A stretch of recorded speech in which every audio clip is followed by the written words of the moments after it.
Au début du XIXe siècle, les Européens poursuivent l'exploration du globe qu'ils avaient entamée lors des siècles précédents.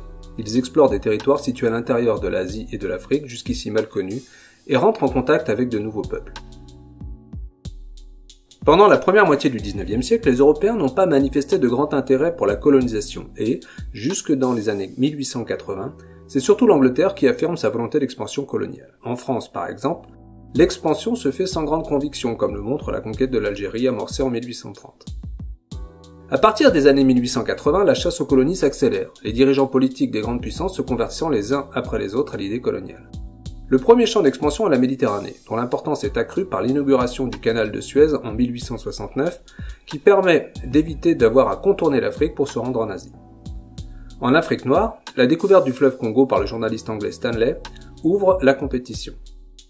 La conférence de Berlin, qui s'est tenue de novembre 1884 à février 1885, fut organisée par le chancelier Bismarck afin d'établir les règles qui devaient présider à la colonisation de l'Afrique. Les revendications pour les territoires encore vacants exacerbent les rivalités entre puissances coloniales. Jusqu'en 1904, ce sont surtout la France et l'Angleterre qui s'affrontent. L'incident le plus grave est celui qui, en 1898, oppose à Fashoda les Français commandés par le capitaine Marchand et les Anglais du général Kitchener. Seul le recul de la France évite une guerre qui semblait imminente. En 1905, c'est au tour de l'Allemagne d'inaugurer sa politique du coup de poing sur la table en s'opposant à la France à propos du Maroc. L'administration des territoires conquis a été lente à mettre en place. Cette administration fait l'objet d'un vaste débat entre assimilation d'une part, association d'autre part. La France défend l'assimilation. C'est une doctrine selon laquelle il faut conduire les indigènes à adopter la langue, la culture et les valeurs de la métropole et leur permettre ainsi d'obtenir l'égalité juridique avec les citoyens français, au moins en théorie. L'Angleterre, elle, défend la politique d'association, c'est-à-dire respecter les coutumes locales et laisser les indigènes, en fait les élites qui sont souvent formées en Angleterre, se gouverner eux-mêmes. Quel que soit le mode d'administration, les colonies restent politiquement, socialement et économiquement soumises à la métropole. Elles restent un monde sous tutelle. La colonisation bouleverse l'économie et la société des pays dominés. Certes, les puissances coloniales apportent aux territoires qui leur sont soumis un début d'équipement économique, scolaire et sanitaire.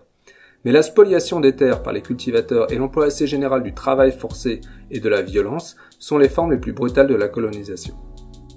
Les conquêtes coloniales se heurtent à des résistances de la part des populations locales, puis des révoltes contre l'ordre colonial.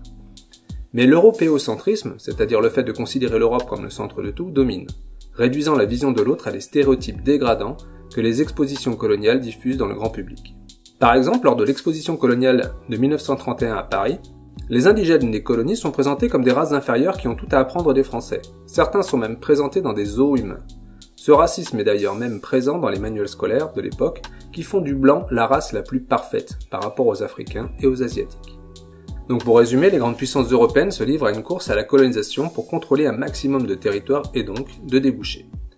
Certains justifient la colonisation en évoquant une mission civilisatrice des Blancs à l'égard des populations indigènes jugées sauvages et inférieures.